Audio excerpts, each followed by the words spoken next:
Yo, what's going on, you guys? It's your boy Ezio, and I just got my intake, my cold air intake from PRL.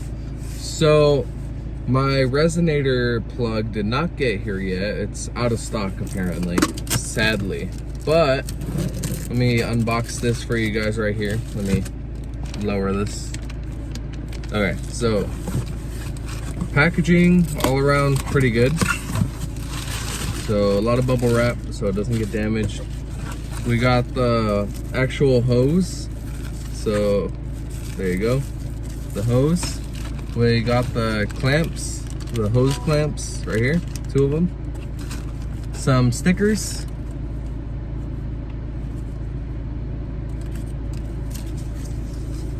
PRL. The actual filter, which looks really nice, man. It looks a lot different in person. And that's it. So this is a stage 1 filter. I didn't want to go too crazy.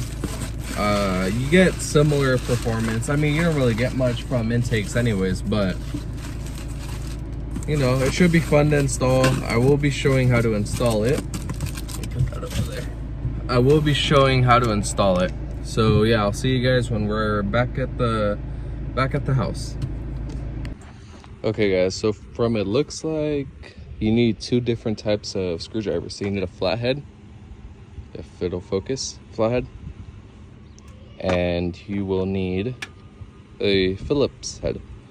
So make sure you have those 2 before doing that. So the original clamps, you screw Phillips head, and then the new ones, if we go to my car and get it,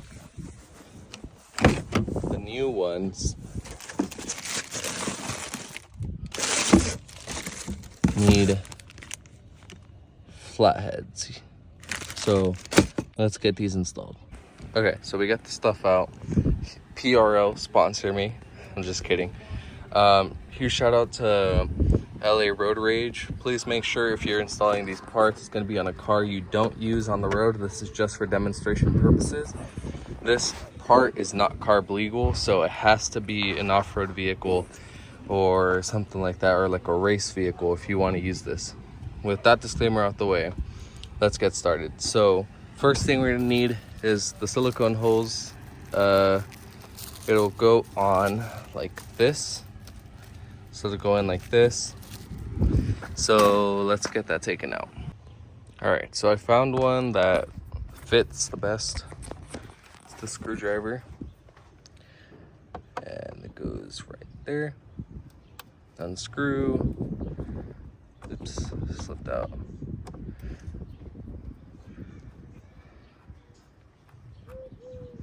You're just gonna do that for both of these, so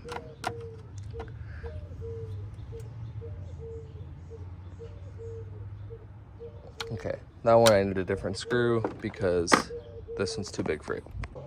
Okay, so one thing guys, these screws are super brittle. This is what happened to the screw from using a tiny one, which was, let me see if I can find it. I think it was this one. Using a tiny one, I turned it a little and it started stripping. So I was like, whoa, never mind.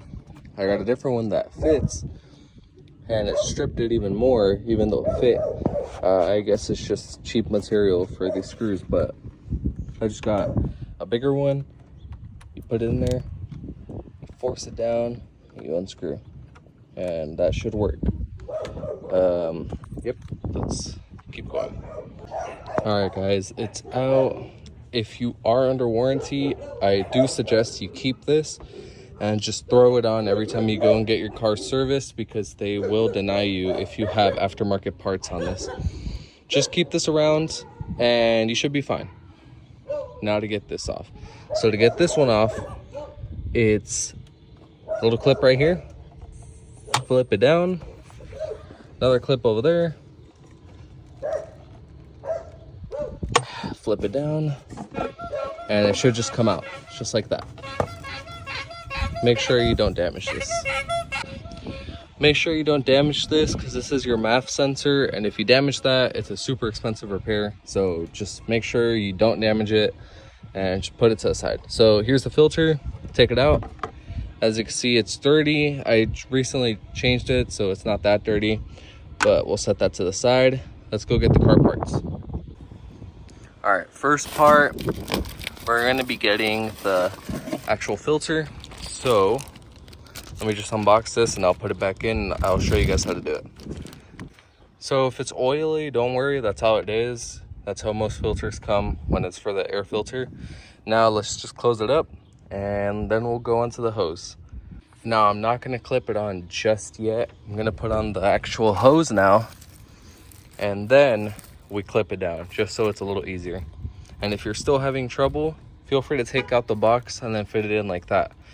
Let's see if it's easy like this or if I have to take this one out. Let's see. All right, guys, everything is in. Had a little bit of trouble, but everything's in. So now when it comes to this, you want to make sure you're screwing it on the hose, on the actual plastic. Otherwise, you're not going to be clamping anything. You're going to be getting the hose. You don't want that. Make sure you feel it. If it's hard, that's the plastic. Make sure it's hard and then put it in. And make sure, I forgot to mention this before, make sure you put the clamps in to the hose before you put it in, because otherwise it's going to be a hassle and then you have to take it out and then put it back in. Make sure you do that. All right, so it seems like I installed the actual hose backwards, so I'm going to flip it over and we're going to reinstall it just so it looks better, because you want the PRL sticker to be facing towards the person looking at it, because look at how ugly this is right now. PRL facing backwards. I'm gonna fix it real quick. Okay guys, and just like that, it is done. You got the PRL intake installed, filters in here. It took me about maybe like 30 minutes, 45 minutes. It would have been shorter if I didn't have to flip this around, but it was a pretty quick install. It'll probably take you 15 minutes if you're not dumb like me. But yeah, PRL sponsor me, and I'll leave you guys with a video of how it sounds after.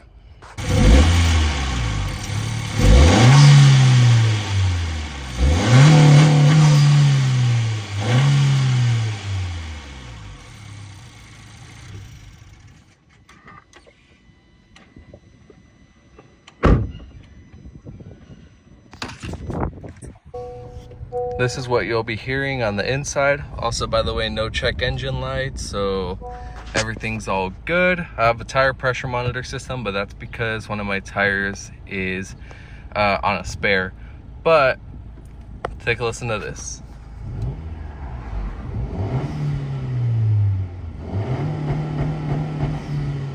Sounds great. I really like the way it sounds. It sounds a little more growly, if you will. But yeah, I hope you guys enjoyed this video. See you guys in the next one. Let me know any recommendations for the next upgrades I should put on this. But yeah, see you guys.